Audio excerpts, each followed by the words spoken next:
नमस्कार दोस्तों, स्वागत है आपका हमारे यूट्यूब चैनल। आज आप जानने वाले हैं the great pyramid of Giza की संपूर्ण जानकारी।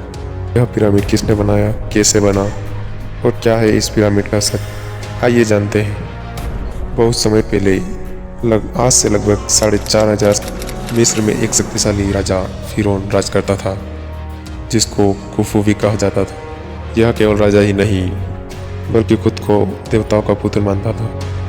उसका सपना था कि मृत्यु के बाद भी उसका नाम अमर रहे। एक दिन उसने अपने राजमिस्त्रियों और ज्योतिषियों को बुलाया और आदेश दिया कि मेरे लिए एक ऐसा मकबर बनाओ जो समय की आंधी भी मिटा ना सके, एक ऐसा स्मारक जो धरती पर देवताओं का चिन्ह बने।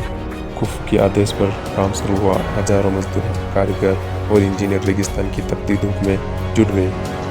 वे विशाल पत्थरों को नील नदी के पार से लाते और लकड़ी के लट्ठों पर लुढ़काते और रस्सियों से खींचते। इतने बड़े पत्थर लाना उनके लिए आसान काम नहीं था। हर पत्थर का वजन लगभग 2 से 15 टन बताया गया, लेकिन इंसानी दृढ़ता और संगठन ने उन्हें चमत्कार करने पर मजबूर कर दिया। धीरे धीरे पत्थर ऊपर चढ़ते गए, त्रिकोणाकार पर्वत आकार लेने लगे।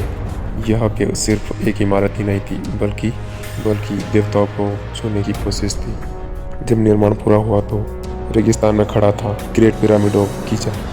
इसकी ऊंचाई थी लगभग 146 मीटर, जो उस समय दुनिया की सबसे ऊंची इमारत बनी। इसमें करीब 23 लाख पत्थर लगे और हर पत्थर बिल्कुल सही नाप पर फिट, जिसकी कल्पना करना भी उस समय बहुत बड़ी बात थी। इसके चारों ओर दीवारें बिल्कुल उत्तर, दक्षिण, पूर्व और पश्चिम की दिशा में थी, जैसे किसी अदृश्य शक्ति ने उसे गढ़ा हो। बिना किसी इलेक्ट्रॉनिक मशीन के यह करना बहुत कठिन कार्य था। फिर भी उस समय इसकी दिशा को सटीक रूप से बताया गया। पिरामिड के भीतर बनाए गए रहस्यमय गलियारे किसी के लिए ऐसे कम नहीं। कुछ रास्ते सीधे समाधि कक्ष तक जाते थे तो कुछ अचानक बंद हो जाते, ताकि कोई चोर कभी खजाने तक न पहुंचे।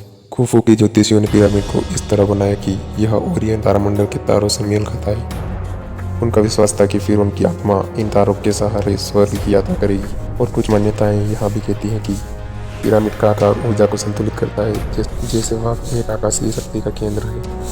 कहा जाता है कि खुफू की समाधि खजाना भी दफन किया गया, लेकिन साथ ही फिरौन ने अपने मकबरे को एक भयानक चेतावनी भी दी, जो मेरे विश्राम को भंग करेगा उस पर मृत्यु का श्राप होगा। कई साल बाद जब कुछ साहसी लोग पिरामिड के अंदर पहुंचे तो कई बीमार पड़ गए या रहस्यमय ढंग से मारे गए। लोगों ने इसे फिरौन के श्राप से जुड़ा और तभी से पिरामिड और मम्मी की कहानियाँ और भी रहस्यमय बन गई।